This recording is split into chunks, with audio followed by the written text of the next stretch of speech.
Profesor, si mund të ndryshojmë perceptimin shoqëror mbi autizmin përmes gjuhës dhe komunikimit, duke marrë parasysh që jetojmë në një shoqëri paragjykuese.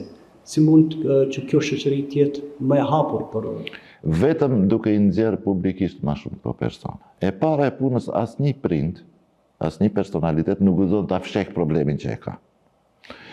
Ato familje që e fshehin këtë problem gabojnë shumë, se unë problemet për shembull i tregoj për t'i zgjidhur. Kur nuk mundet dy veta të zgjidhin një problem, duhet patjetër të përzihet i treti, dhe kjo është edhe me shkencë.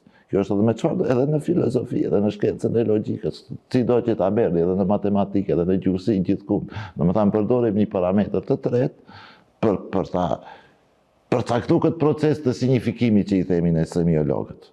Edhe Charles Sanders Peirce, kur fliste për trikotomitë e tij, për kategoritë e ndryshme të logjikës, me të cilat sajonte për shembull indeksin, ikonën dhe simbolin, patjetër e thriste interpretuesin, që është i treti në procesin e komunikimit. Edhe në këtë rast, gjithë shoqëria duhet që ti tregojë këto raste. Kjo është e para e punës.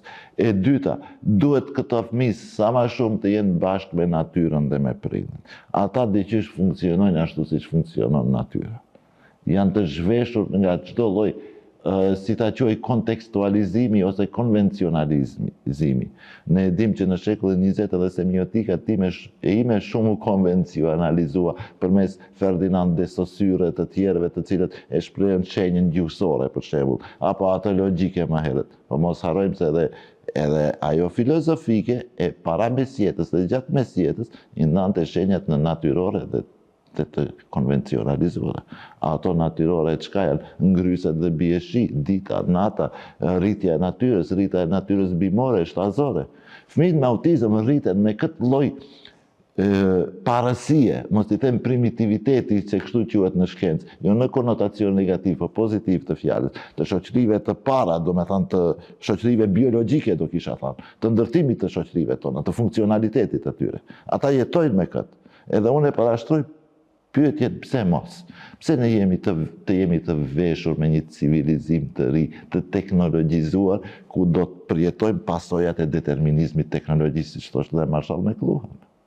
Këta fëmijë janë të zhveshur për këtyre problemeve. Kjo është pozitivja e kësaj.